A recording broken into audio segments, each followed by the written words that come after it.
सत्य क्या है?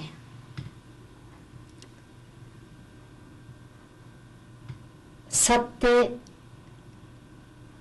जो सदा ही रहता है, सत्य अमर है। सत्य जो पास्ट में था वही प्रेजेंट में है और वही भविष्य में। तीन प्रकार के डिफरेंट एस्पेक्ट्स हैं सत्य को देखने के। प्रकृति, आत्मा और परमात्मा। प्रकृति चाहे परिवर्तनशील है, परंतु प्रकृति के नियम अपनी सत्य गति से चलते रहते हैं। आत्मा को सत्य कहा जाता है, जो अजर, अमर और अविनाशी है। और परमात्मा को सच्चिदानंद कहा जाता है। सत्य, चैतन्य, जब परमात्मा अपना सत्य परिचय देते हैं तो आत्मा आनंद विभोर उठती है और प्रकृति में भी पुनः शक्ति भर जाती है। हमारी भारतीय संस्कृति के अनुसार राजा हरिश्चंद्र जी सत्यवादी रहे। विक्रमादित्य को सदाचारी, सत्य की शक्ति को पहचानने वाला राजा कहा जाता रहा। वर्तमान में गांधी जी हमारे सामने एक उदाहरण रहे। सत्य, प्रेम, अहिंसा का एक जीता जागता मिसाल हमारे सामने उन्होंने रखा। सत्य एक ऐसी शक्ति है जिससे आत्मा निर्भय बन जाती है।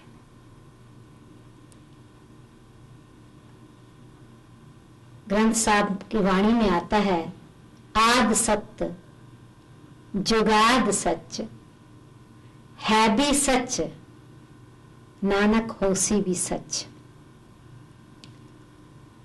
सतयुग की महिमा यदि हम करते हैं तो सृष्टि चक्र की आदि में युग ही सत्य का था। और जहां सत्य है वहां प्रकृति में सत्ता है। जहां सत्य है वहां किसी भी बात को सिद्ध करने की जरूरत नहीं है। वहां किसी भी प्रकार का कोई कोर्ट या कचहरी नहीं है, कोई जज या वकील की जरूरत नहीं है। क्यों? कि सत्यता में निर्णय की शक्ति भी है, श्रेष्ठ कर्म करने की शक्ति भी है और निर्भयता की शक्ति भी है। और उससे सफलता तो गले का हार बन जाती। सफलता सदा ही चरण चूमती रहती है। तो सत्य युग ही सत्य का था, जिसमें आत्मा भी सतो प्रधान, तो साथ साथ ये प्रकृति, ये शरीर भी सतो प्रधान। आज तो कहते हैं झूठी माया, झूठी काया, झूठा सब संसार, पर सतयुग के लिए नहीं कहेंगे।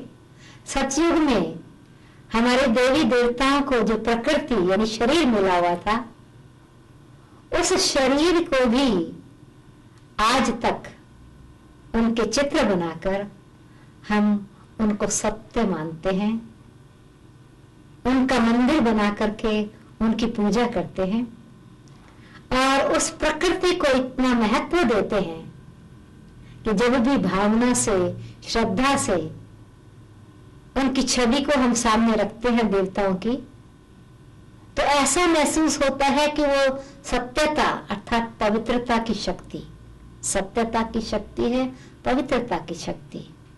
यानी हृदय में ना कोई छल है, न कपट है, न वैर है, न विरोध है, न ईर्ष्या है, न जलन है, न नफरत है, न किसी प्रकार की आलोचना है। इसको कहा जाता है सत्यता। क्यों? कि सत्यता इतनी श्रेष्ठ पवित्रता की शक्ति है जो दूसरी आत्मा को स्वतः ही अपनी तरफ चुंबक की तरह खींच लेती है। सतयुगी देवी देवताएं, सतयुग का सुख आज किसको याद नहीं। हर एक आत्मा उसका वर्णन करती है और उस सुख को अनुभव करने के लिए भक्ति करती है, साधना करती है अथवा पुरुषार्थ करती है। तो एक तो है सत्य आत्मा के साथ आत्मा की स्टेज से संबंधित,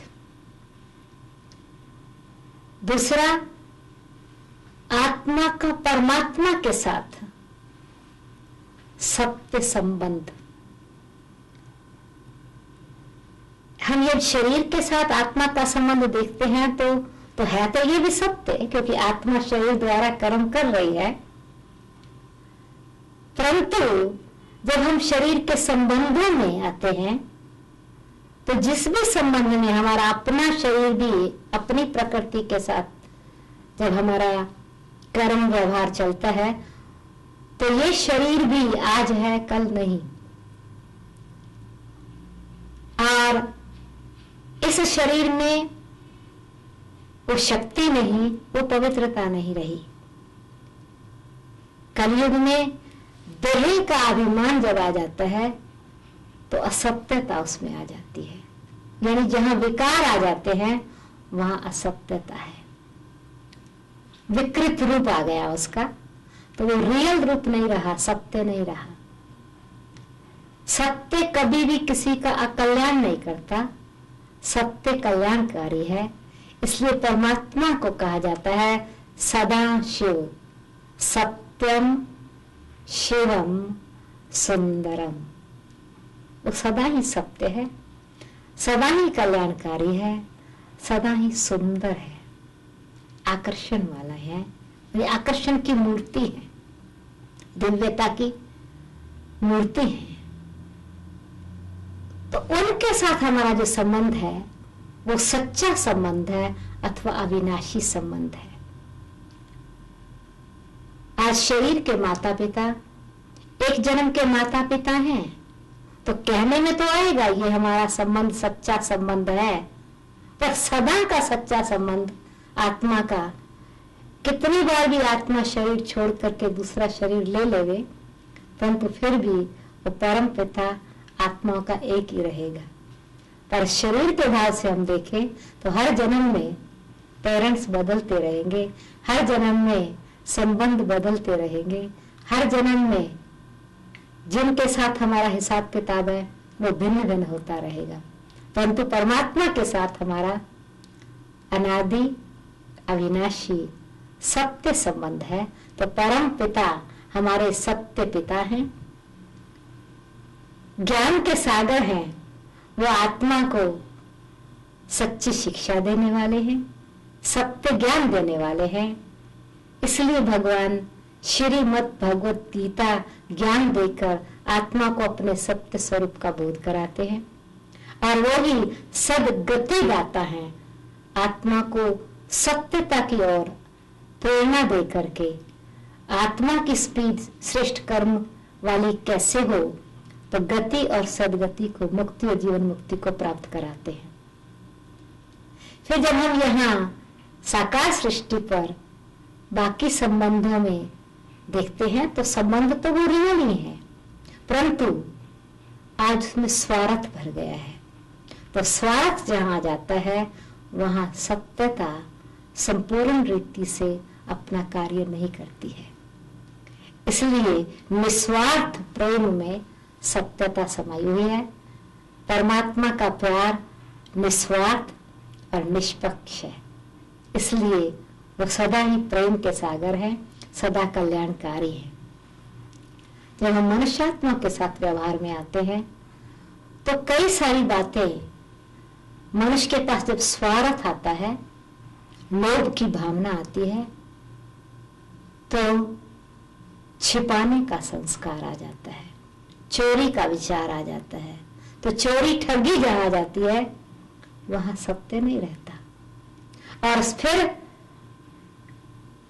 एक बार यदि कोई ने असत्य बोला तो एक असत्य को, एक झूठ को छिपाने के लिए 50 झूठ बोलने पड़ेंगे। और सत्यता को सिद्ध करने की जरूरत नहीं है। जैसे सूर्य है, सूर्य के प्रकाश को सिद्ध करने की जरूरत नहीं है कि सूर्य प्रकाश देता है। जल की शीतलता को सिद्ध करने की जरूरत नहीं है कि जल शीतल है, उनका स्वाभाविक गुण है। जिस प्रकार से प्रकृति के तत्वों का स्वाभाविक गुण है, इसी प्रकार से आत्मा जब आत्मिक रूप में स्थित है तो उसका स्वाभाविक गुण सत्यता है। जब आत्मा देह के अभिमान में आ जाती है, अज्ञानी बन जाती है, तो असत्य विचार, असत्य बोध, असत्य कर्म करने लग जाती है और उसमें कोई ना कोई विकार का अथवा इच्छा का प्रवेश हो जाता है, इच्छा आ जाती है। और यदि मनुष्य आत्माएं उनको कुछ शिक्षा भी देते हैं तो जहां अपना स्वार्थ है और स्वार्थ को कोई बतलाता है कि ये स्वार्थ ठीक नहीं, तो रिएक्शन होगा उसके प्रति, गुस्सा आ जाएगा। और कोई ये कहते नहीं, मैं हमेशा सत्य बोलना चाहता हूं और मुझे सत्य अच्छा लगता है, परंतु ये दूसरी मनुष्य आत्माएं झूठ बोलती है ना, इसलिए मुझे गुस्सा आता है। अभी आप सोचिए कि कोई एक ने झूठ बोला और उस झूठ को आपने सहन न कर सकने के कारण गुस्सा किया, तो क्या वो गुस्सा सत्य स्वरूप की स्थिति है? नहीं। तो सत्यता यह है कि हम अपने, बेशक हम दूसरी आत्माओं की असत्यता को देख रहे हैं, परंतु हम उनकी असत्यता से प्रभावित होकर के जो अपनी आत्मा की पवित्रता है, अपनी आत्मा की शक्ति है, उसको न जाने दें। वो हमारे साथ सदा ही रहे। अगर हमने दूसरे की असत्यता को सिद्ध करने के लिए या दूसरे को असत्यता से की महसूसता कराने के लिए अगर हमने गुस्सा किया, जोश किया, तो वास्तव में हमने भी अपनी आत्मा की सत्य स्वरूप की स्थिति से एक स्टेप दूर चले गए। और फिर उससे क्या होगा कि हमारी जो आत्मा की अपनी सत्य स्वरूप की शांति है, शक्ति है, वो नहीं रह सकेगी। तो हम पवित्रता की शक्ति से, सत्यता की शक्ति से, धैर्यता के बल से और बिना उनकी असत्यता का असर अपने ऊपर हुए बगैर फिर जो भी हम बात कहेंगे उन आत्माओं को महसूस होती है अथवा रियलाइज होती है कि ये बात हमने राइट नहीं की। क्योंकि जोश में आकर के हमने अगर कहा तो दूसरी आत्मा प्रोटेक्ट करती है। वो इंसान जो है एकदम प्रोटेस्ट करेगा अथवा अगेंस्ट होएगा, सिद्ध करेगा कि मैंने तो ये भूल नहीं की है, और वो सिद्ध करेगा, हम जिद करेंगे। तो सिद्ध करना किसी बात को या जिद करना दोनों ही सत्यता के रूप नहीं है। इसीलिए सत्यता में शीतलता समाई हुई है, सत्यता में कल्याण की भावना समाई हुई है। तो उन आत्माओं के भले के लिए हम निस्वार्थ भावना से वो क्या भूल कर रहे हैं बिना उसके प्रभाव के अगर उनको बताएंगे तो वो अपने ऊपर अटैक नहीं समझते, यानी ये नहीं समझेंगे कि ये मेरे को दोषी ठहरा करके अपने आप से अपने आप को सिद्ध कर रहा है कि मैं सच्चा हूं तो झूठा है। जब हम ये भी बात आती है ना तो हम किसी को कहते हैं मैं सच बता रहा हूं तुम झूठे हो, तो उसमें भी हमारे अंदर असत्यता आ गई, हमारी सत्यता के अहंकार की। मैंने कंट्रास्ट किया, हाँ मैं तो बड़ा ऊंचा हूं और तुम बड़े नीचे हो, तो ये आत्मा के अंदर रहम की भावना नहीं रही, ये आत्मा के अंदर कल्याण की भावना नहीं रही। कल्याण की भावना ये है कि हम उस आत्मा के प्रति उसको याद दिलाएं कि ये तुमने जो कर्तव्य किया है ये किसी न किसी विकार के वशीभूत होकर के किया है, चाहे स्वार्थ से चाहे मोहवश। बहुत करके आज मनुष्य आत्माएं कहाँ मोह भी होता है और दूसरी आत्मा उनको मदद करती हैं कि मोह के जाल में नहीं फंसो, तो भी झूठ बोलेंगे, छिपाने की कोशिश करेंगे। अभी हम चाहते हैं कि उन आत्माओं को मोह के बंधन से छुड़ाएं, तो उनको स्मृति दिलाएं कि मनुष्य आत्माओं का प्यार सुख देने वाला नहीं है। प्यार सुख देने वाला है पर मनुष्य आत्माओं से मोह का बंधन सुख देने वाला नहीं है, ये दुख देने वाला है।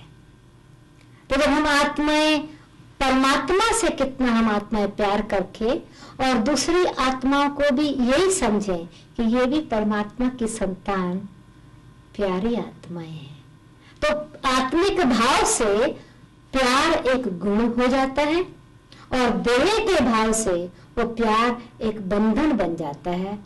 वो प्यार एक दुख देने वाला विकार कहा जाता है और आत्मा को जो उसकी खुशी, उसकी शक्ति, उसकी शांति है उससे बहुत दूर ले जाता है। तो इसलिए हम ये देखें कि कोई हमको अगर हमारे को दर्पण दे रहा है हमारे में कमी क्या है, तो हम भी एकदम अंतर्मुखी होकर के सत्यता को देखें, रिएक्ट नहीं करें।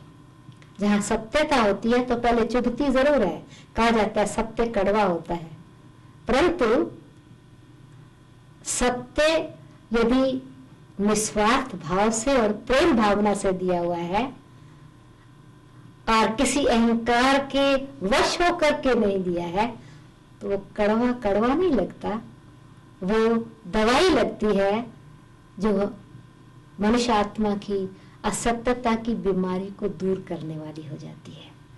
तो इसीलिए सत्यता आत्मा की पवित्रता की शक्ति, आत्मा की दिव्यता की शक्ति, परमात्मा के साथ संबंध जोड़ने की शक्ति का नाम है। सत्यता जहां पर है वहां विरोध बहुत होता है। सत्यता एक साहस है। जिस समय आप सत्य के मार्ग पर चलेंगे तो अनेक प्रकार के विघ्न आएंगे। आप कोई बुरा कार्य करने वाले हैं, आपको कोई रोकेगा नहीं,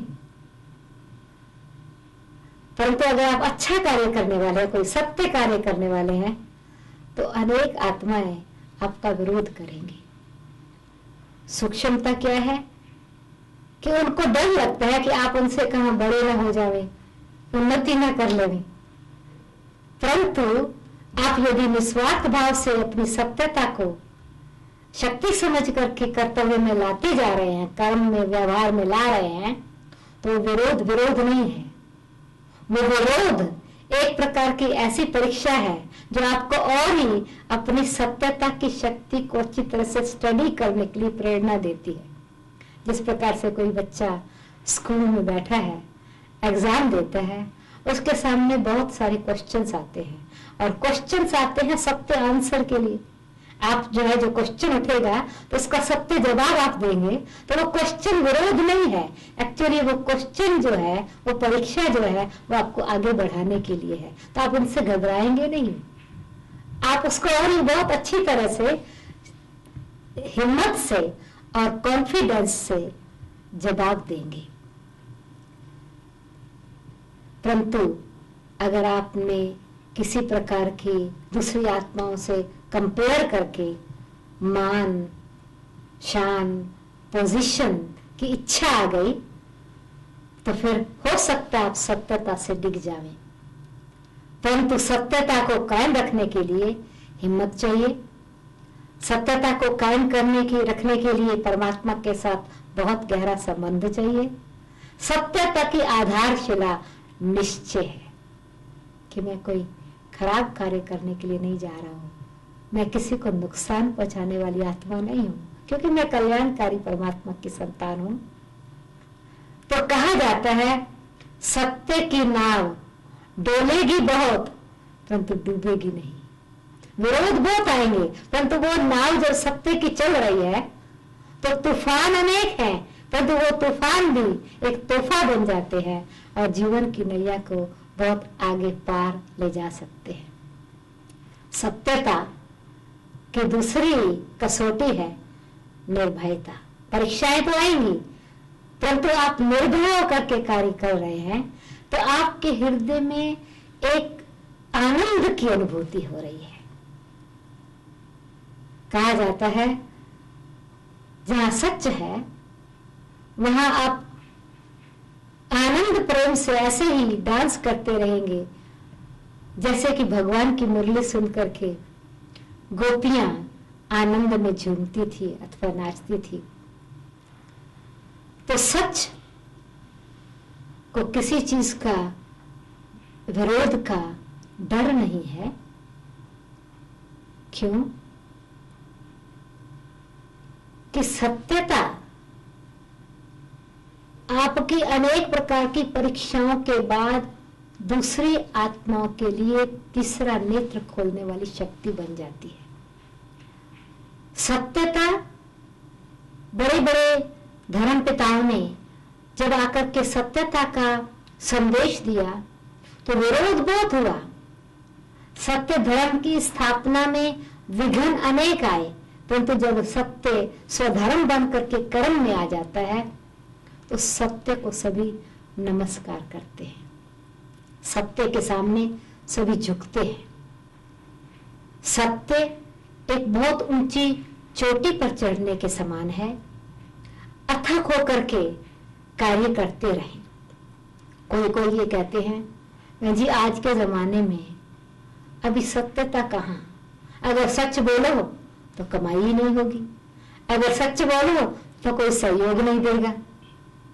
परंतु क्योंकि हमने ऐसी मान्यता बना ली है कि अगर सच कहेंगे तो कोई स्वीकार नहीं करेगा, परंतु अगर हम सत्यता के साथ एक सिद्धांत अपना बना लेते हैं, भाई आपने कमाई करनी है और आपने जो वाजिब है जितना आपको उस परसेंटेज में फायदा बिना किसी को कष्ट दिए, बिना स्वयं को धोखा दिए, बिना दूसरे को धोखा दिए आप ले रहे हैं और आप फिक्स प्राइस करके रखते हैं तो दूसरे आपको रिस्पेक्ट देते हैं। बहुत बार ऐसा देखा गया है। ऐसे दुकानदार जो अपने पास बड़ी सत्यता से और निश्चय से कमाई करते रहते हैं उनके पास कभी घाटा नहीं पड़ता है। और असत्यता से हाँ लाख 2 लाख अरब खरब कमा लिया तो पहले उनकी नाव डोल नहीं रही है परंतु अचानक ही डूब जाती है। तो कहा जाता है चोरी का माल मोरी में, यानी एक तरफ से खराब तरफ से आया, इल गॉटन इल स्पेंट। तो किसी न किसी तरीके से वो असत्यता से कमाया हुआ फिर असत्यता की तरह से असत्यता के रास्ते से चला जाता है। परंतु सत्यता की कमाई तंदुरुस्ती भी ले आती है, सत्यता की कमाई रिस्पेक्ट पैदा करती है, सत्यता की कमाई संतोष भावना पैदा करती है, सत्यता की कमाई अंदर खुशी ले आती है। तो ये जो सबसे बड़ी प्राप्ति है, बाहर की प्राप्ति बेशक ना हो, वो कम दिखाई पड़ेगी, पैसे की भेंट में बेशक वो दूसरों की नजर में कम दिखाई पड़ेगा, परंतु जो आत्मा की अंदर की शक्ति आपने जमा की, जो वास्तव में आत्मा की सत्य की शक्ति है, उसमें आप बहुत अमीर हैं, उसमें आप इतने धनवान हैं जो आपके पास आराम से आराम करते हैं आप नींद खरीदनी नहीं पड़ी। कभी नींद जो है वो पैसे से तो आएगी नहीं, कितना भी पैसा जास्ती आ जावे सत्यता से कमा के, सदा डर रहेगा चोर न ले जावे, सदा डर रहेगा डाकू न आ जावे आके मार न देवे। तो धन तो आ गया और बहुत सुंदर, हमने महल भी खरीद लिया, बहुत अच्छा बिस्तरा भी ले लिया, परंतु नींद नहीं आएगी। खाने का साधन बहुत अच्छा है, परंतु पचाने की शक्ति नहीं आएगी। तो हमारे को जो सत्यता के साधन से हम जो कुछ प्राप्त करते हैं उसमें ना संबंध में शक्ति है, ना जीवन में शक्ति है। तो हम इस प्रकार से क्यों नहीं अपनी सत्यता को कायम करने के लिए निर्भयता से श्रेष्ठ कार्य करें और उस श्रेष्ठता से जीवन को सदा के लिए सुखी, शांत, निर्मल और दिव्य बनावे। फिर प्रकृति भी सत्य बन जाती है। जब आत्मा सत्य स्वरूप में स्थित हो गई, उसका संबंध परमात्मा सत्य पिता परमात्मा से जुट गया, तो उसका शरीर भी एकदम सुंदर सतो प्रधान बन जाता है। इसलिए देवताओं के लिए आप कहेंगे कि उनके पास तन सुंदर, मन शीतल, धन अथाह, कि आज भी देवी देवताओं से के मंदिर में जाकर कहते हैं सुख संपत्ति बढ़ाओ, संबंध में इतना सम्मान, समाज में उनकी पूजा। तो तन का कोई रोग नहीं, मन की कोई शांति नहीं, धन की कोई कमी नहीं, जनता की कोई परेशानी नहीं, प्रकृति का कोई प्रकोप नहीं, विकारों का कोई बंधन नहीं, किसी भी प्रकार का मृत्यु का भय नहीं।